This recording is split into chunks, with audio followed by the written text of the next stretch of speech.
ごきげんよう、上川薫です。今回取り上げる話題はイスラエル情勢です。イスラエルは武装組織ハマスによる越境攻撃を受けました。この越境攻撃それ自体がかつてないほどの規模で、そして多くの一般市民が犠牲になり、住民の拉致連行などもされていることから、イスラエルにとっては非常に衝撃的な出来事となっています。そしてイスラエルだけではなく、その周辺地域に対する影響も大きいことから、世界的なトップニュースとなっています。こうした事態を受け、イスラエル当局は宣戦布告を行いました。ここで一つ目の学びなのですが、まず、昔であれば宣戦布告といえば、相手国に対して行うものでした。しかし、現代の国際法においては、戦争そのものをすることは基本的には国際法違反ですから、現代で行われる宣戦布告というのは、我が国が戦争状態になったぞということを国民に対して知らせる。そのような意味合いを持ちます。イスラエルはこれから戦時体制になるということを国民に対して布告を行ったわけです。今回の動画では、越境攻撃がどのようにして行われたのか、そのことについて解説するとともに、どのような動機で、そして今後どうなるか、周辺情報を解説していこうと思います。それでは、関連情報を見ていきましょう。まずはイスラエルの基礎知識。イスラエルには現在パレスチナ人がいて、これらの人たちが、いわゆる自治区として、ヨルダン川西岸やガザ地区に住んでいます。しかし、ガザ地区は特に武装テロ組織ハマスが支配している面が強く、ガザ地区についてはイスラエル側が往来を厳しく制限し、青空監獄などという表現がされることもあります。ガザ地区においては、ハマスが自治政府のような役割をしていて、生活が困窮する住民らに対して物資を配るなどして、住民からの支持を取り付けつつ、イスラエルによる強烈な抑圧政策に対して反発を行い、継続的なテロ攻撃を仕掛けています。例えば、ロケット砲をイスラエル領内に撃ち込むなどです。ただし、ハマスがパレスチナ人全員から支持を受けているわけではありません。ガザ地区内においても、ハマスの行っている武装闘争に対する反対デモなども発生していますし、イスラエル政府側との交渉を行っているパレスチナ自治政府の方に賛同する人たちもそれなりの数います。そのため、ガザ地区イコールハマスの構成員全員といったわけではありません。イスラエルに対して武力闘争しているハマスとは全く無関係な人たちもいることを忘れてはいけません。そうした状況下の中で、ハマスによる大規模な越境攻撃が行われました。ガザ地区周辺にはフェンスなどが張り巡らされていて、イスラエル軍も常駐していました。しかし、普段の警備では全く追いつけないような大規模、そして全面的な攻勢が仕掛けられ、ガザ地区の外へとハマスの戦闘員が大量になだれ込んで、この周辺地域での住民の殺害などが横行する事態となりました。攻撃の口火を切ったのはロケット砲です。このロケット砲による攻撃は従来から行われていたものですが、今回最も違っていたのはその密度です。だらだらと何日もかけて何発も何発も撃ち込むといったタイプではなく、今回ハマスが行ったのは、この1日の攻撃に3000発以上のロケット砲をイスラエル側に撃ち込んだとされています。こうしたハマスによるロケット攻撃は、イスラエルにとっては慣れたものですから、これに対して防空システムアイアンドームが発動し、多くの迎撃ミサイルが上空に打ち上げられました。しかし、今回はロケット砲だけの攻撃にはとどまらなかったというのが今回の特徴です。ハマスが公開した動画は様々あるわけですが、ロケット砲以外の攻撃も様々手を尽くしたということが公表されています。例えばドローンによる攻撃。イスラエル軍の戦車は実戦慣れしているとよく言われますが、だからといって無敵の存在ではありません。ウクライナの戦場においてロシア軍の最新鋭戦車がドローンによる投下爆弾で爆発するシーンなどもあることからもわかるように、戦車には上部からの攻撃に弱いという弱点があります。その点を突かれてイスラエル軍戦車もドローンによる攻撃で損傷しました。ハマスはそれだけではなく地上部隊も対戦車ロケットランチャーを装備した戦闘員が一斉に攻撃を仕掛けています。こちらの映像ではガザ地区との境にある監視塔などに対してもドローン攻撃を行った映像などが流れています。そしてロケット砲の攻撃とともに連動していたのが電動パラグライダーなどを使った越境攻撃です。電動パラグライダーは一人乗りもしくは二人乗りで、一人が操縦、一人が銃撃を行う戦闘員の小グループとなります。こうしたパラグライダーによる越境全体の数としては多くはありませんが、内側から混乱を引き起こすという意味では、かなりの犠牲者を出す要因となっています。また、海からの侵入も図られています。イスラエル海軍もそれなりに対応したというような動画が公開されていますが、一部は全く見つけられることなく侵入に成功したグループが基地に対する攻撃を行い、内側から崩すといったことにも抵抗しました。そして地上では様々なところでフェンスなどを吹き倒したり爆発物を仕掛けて障害物をどけたりといったことが様々行われ、攻撃は22カ所同時に行われたとされています。なお、ハマスによると、ドローン攻撃については、ある程度のものを自作したとしています。しかし、一部報道ではイランによる技術供与やアドバイスなどがあったという話があり、イランの関与が強く疑われているところです。ちなみに対戦車ロケットランチャーなのですが、基本的にはイラン製のものだとされています。そして、ガザ地区周辺のイスラエル軍の駐屯地などに対する攻撃が行われているその横では、ブルドーザーなどがフェンスなどを破壊し、一気にパレスチナ側の住民らがイスラエル領内へなだれ込むといった光景も見られました。これらの人々は武装していないことからもわかるようにハマスの戦闘員ではありません。しかし、これらの人々がイスラエル領内に入って一般家屋に押し入り、略奪などを行っていることが報告されています。ハマスによる一般住民に対する殺害などが横行していることなども報じられているわけですが、国際情勢的にはハマスによる攻撃を絶対的に支持している国はイランがあります。イランの最高指導者ハメネイ氏は以下のような発言を X に投下しています。発言の内容があまりにも問題があるため、X はこの発言をルール違反だと指摘しています。ただし、国家の最高指導者が発言しているその内容があまりにも多くの人々が知るべき内容だとして公共性があると判断し表示を行っています。最高指導者ハメネイ氏は以下のような発言を行いました。日本語翻訳されたものですから若干の誤訳が含まれている可能性もありますが、その要点としては反イスラエル思想がゴリゴリに固まっていて、一般市民と軍人を分けて考えることもなく、イスラエルの人々がみんないなくなればいいというような話をしています。これは彼自身の信念でもありますから、国家への反映は非常に強く出るものでしょう。今回の一件に関して岸田首相は以下のような発言を行いました。昨日ハマスとパレスチナ武装勢力がガザからイスラエルを攻撃しました。罪のない一般市民に多大な被害が出ており、我が国はこれを強く非難します。ご遺族に対し哀悼の意を表し、負傷者の方々に心からお見舞い申し上げます。多くの方々が誘拐されたと報じられており、これを強く非難するとともに、早期解放を強く求めます。また、ガザ地区においても多数の死傷者が出ていることを深刻に憂慮しており、すべての当事者に最大限の自制を求めます。前半部分でハマス等と書いてあるのは、ハマス以外にも武装勢力がいるため、ハマスによる攻撃が主力でそれが目立っているわけですが、それ以外の勢力もまたイスラエルに対して攻撃を行いますから、ここではそれらを全部含めて一般市民に対する攻撃を非難しているわけです。また、ガザ地区において多数の死傷者が出ていることを憂慮しているという点についてなのですが、これは動画の冒頭で最初に説明しましたが、ハマスは決してイコールパレスチナ人全員の総意ではないということです。反ハマスの人たちもいますし、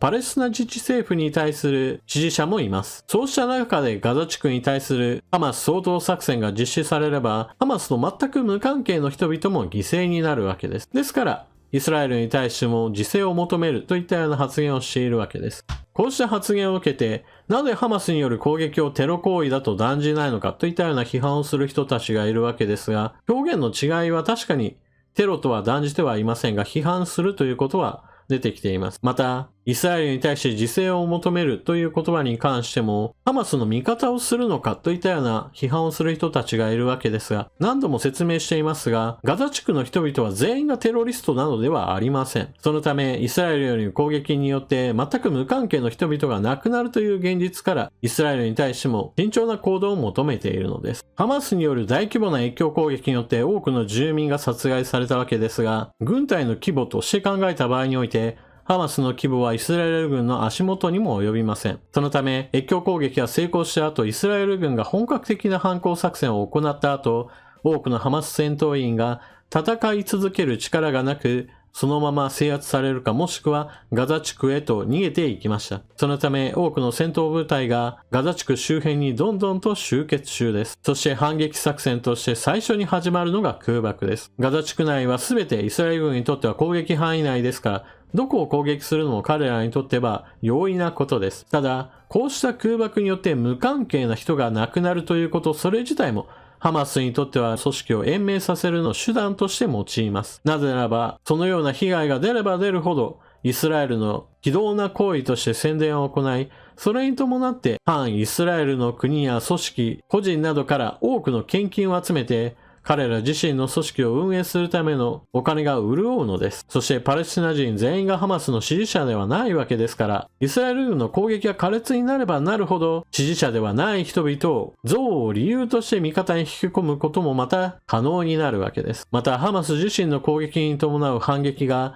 来るということは彼ら自身も想定していて、対空ミサイルの準備は万端だというような宣伝なども行われています。イスラエルには世界的にも有名な諜報機関モサドがあり、その情報収集能力や分析能力は非常に高いと評価されています。しかし、今回の攻撃に関しては全く予知していなかった可能性が指摘されています。その要因として考えられているのが、イスラエル側の油断だけではなく政権のごたごたです。現在イスラエルは政情不安な状態にあり、政府と軍、そして情報機関の連携というものが全く乱れていたのではないかという指摘があります。むしろ今回ハマスが攻撃を行うことによって乱れていたイスラエルの政治勢力が一挙に方向性がまとまり、国内政治が安定したんじゃないかとさえ言われている状況です。またイスラエル自身の油断としては、ガザ地区周辺しっかりと高い塀などで囲むことによって防備はできたし、またハマスがこのような越境攻撃を仕掛けてくること、それ自体を想定していなかったという話もあります。ハマスによる攻撃といえばロケット砲だなという一つ思い込みがあったのではないかとさえ言われているわけです。何にしても実際に攻撃は成功したわけで、ハマス側としては陸海空この3方からの攻撃が全て同時に行われることによって一種の飽和攻撃を実現したわけです。そしてこのようなハマスによる攻撃、イスラエル軍が当然反撃してくるわけで、最終的な勝敗というものは見えています。にもかかわらずこのような大規模攻撃を行ったのはなぜかという点について諸説ありますが、その中の有力な話を一つしましょう。それはハマスにとってはこのまま年月が経過すれば先細りになってしまうという懸念が非常に強く出たという話です。現在国際情勢の観点から言うと、かつてイスラエルは中東戦争において周辺諸国と実際に戦争を行いました。これに伴って周辺国との関係は非常に険悪なわけですが、現在はそうした状況は過去のものになろうとしていて、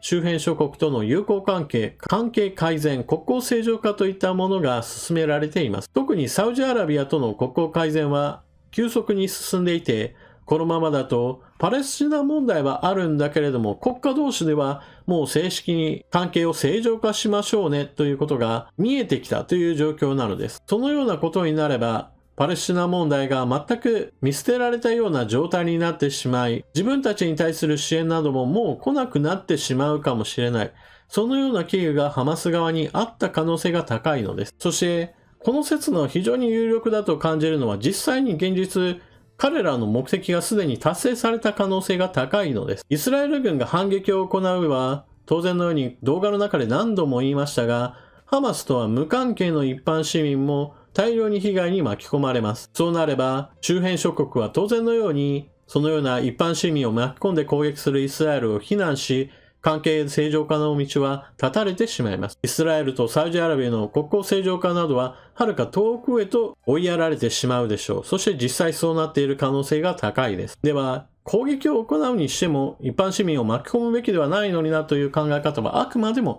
私たち日本人側の考えからの価値観に基づくものであって、基本的にはハマス側の思想としてはそのような一般市民と軍人を分けるという考え方はそもそも存在しません。なぜならば、ハマスは別に軍隊ではありませんから、思想信条的に国際法を守ろうといったような考え方があるわけではありません。彼らにとってイスラエルは倒すべき敵であり、そこに兵士と市民の区別するという考え方は全くないわけです。さらには、これまでイスラエル側に捕らえられてきた人々というものを解放せよとイスラエルに迫るためにも、イスラエルの人たちを捕虜として誘拐するというのも彼らにとっては正当な行為なわけです。ですからハマス側が流すいわゆる残虐な動画などについても彼ら自身は自分たちが正しい行い、良いことをしていることの象徴として世界に向けて発信しているわけです。イスラエルの兵士たちに対する遺体を恥ずかしめる行為だけではなく、一般住民に対する攻撃なども苛烈に行い、中には女性の衣服を剥ぎ取って足毛にしたり唾を吐きかけたり、そして車の荷台で晒し物にして引き回したりなどもしていますが、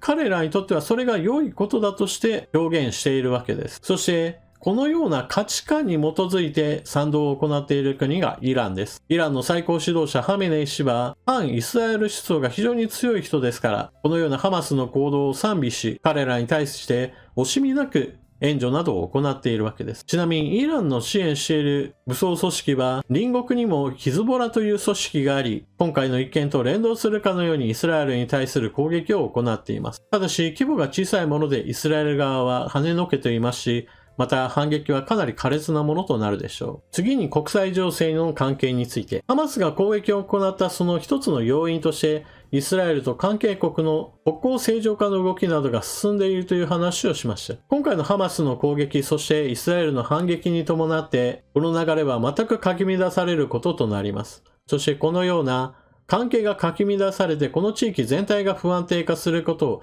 喜ぶ国がいます。それがロシアです。例えば、イスラエルを支援する国、その中でも最大のものといえばアメリカです。アメリカにおいてはいわゆるユダヤ系の人たちが非常に政治的にも強い発言力、影響力を持つとされていますから、彼らがイスラエルを支援するためにアメリカ政治を突き動かそうとすることは必然的な流れです。当然のようにアメリカも他の国に対して支援をする。特に現在ではウクライナ情勢に関連しての議論が沸騰しているわけで、その中においても支援を行うべきではないという人たちが共和党を中心にして存在します。そのような状況下の中においても、ウクライナはもういいんだ。イスラエルを何とかしろという声が強まれば、それはロシアにとっては非常に都合の良い話です。なぜならば、現在ロシアはイスラエルと戦争状態にはありませんし、国際情勢の中でその話題の中心がウクライナからイスラエルへと移ってくれれば、ウクライナを支援する各国の国民世論が沈静化することによって、支援そのものも減退すれば、それはロシアにとって非常に心地よい国際情勢になるからです。そのため今後は積極的に国際世論を揺さぶるような情報工作などが展開されるだろうとされています。すでにその片鱗は見せ始めていて、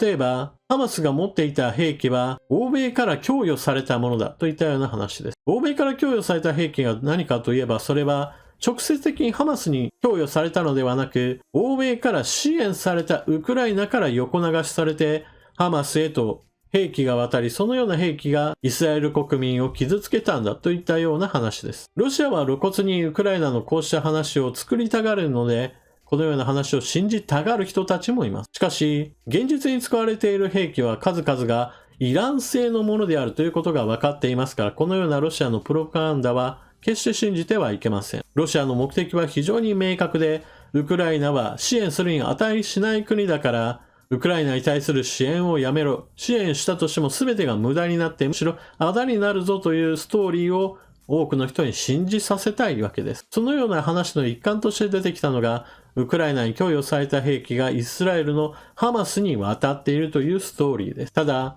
ロシア自身はこのような自分にとって都合のいい国際世論を作ろうとしてこの件に便乗してはいますが、今のところロシアがこの計画を立てたというようないわゆる後押し論というのはちょっと行き過ぎた話だと思います。むしろ普段から軍事支援を行っているイランの方に疑惑の目は向けられていて、ハマスの指導者らはそもそもパレスチナ自治区には存在せず海外にいて、それらの人々はイスラエル軍の手の届かないところでイランの当局者と積極的な交流を行い、武器支援についても具体的に話がまとまっているということがよく言われているものです。実際使用されている兵器、対戦車ロケットランチャーなどがイラン製ですようであるとか、ドローンが作られているけど、このドローンの基本設計はある程度イランが手助けをしているんだといった話なども信憑性は非常に高いです。イラン製のドローンはロシアへと販売され、それがロシアがウクライナ侵略に伴う攻撃で使用するといったことももはや日常化してしまっているぐらいに、イランは実際に使用されることを前提とした兵器を次々と各国に売りさばいているところで、実際にそれによって利益も得ています。今のイランにしてみれば、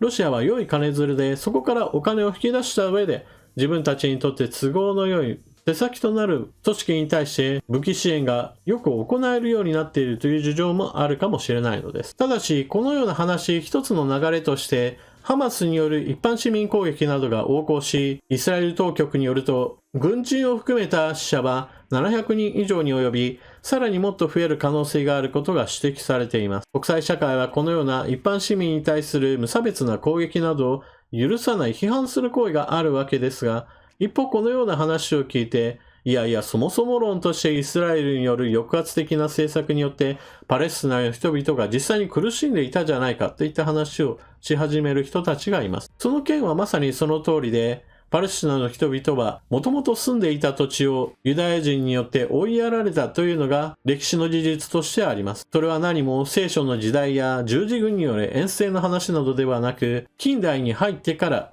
イギリス領として統治されていた時代、イギリス側がユダヤ人の人たちが入ってきて国家建設しても良いですよという話をしてしまったがために、この地にもともと住んでいたパレスチナの人たちが家を追われてしまったという事情があるわけです。このあたりは完全にイギリスの三枚舌外交の最悪な行動なわけですが、アフリカでも中東でもそうなのですが、イギリスは大英帝国時代のその名残として国境を地図の上で線を引いたようにまっすぐなどといったことをかなり適当にやっており、しかも自分たちの統治がうまくいくように、その国内においていがみ合っていなかった人たちをいがみ合うようにわざと仕向けたりといったことを行ったことが、その後の凄惨な内戦へと突入する原因となっていたりもして、様々な紛争の種を現代にまで撒き散らしています。ですから、イギリスの統治時代が問題があった。そしてアメリカによる支援などもあって、問題はさらに巨大になってしまったという面もあります。ただし、それは一つの歴史的な事実としてそうなのですが、だからといって今回のような一般市民の虐殺やもしくは住民の拉致、そしてそれらの人々を人質として使ったり、捕虜交換の条件にするために連行するといった行為は全く許されることではありません。歴史的な問題があるからといってテロ攻撃をしても良いなどという話には決してならないという点については判断を誤らないようにしてください。そして今後の展開なのですが、イスラエル軍の規模、戦闘能力からいて、ガザ地区から外へと飛び出たハマスの戦闘員が一掃されるのには時間はかからないでしょう。散発的に潜んでいる戦闘員が騒ぎを起こすとしても、それは一時的なものに今後はとどまることが考えられ、戦いの主戦場はこれからガザ地区へとイスラエル軍がどれだけ部隊を投入するかです。イスラエル側は今回の一般市民に対する虐殺行為などに対して徹底的な報復を行うことを宣言していますから、ガザ地区への地上軍投入はもはや避けられないような状況で、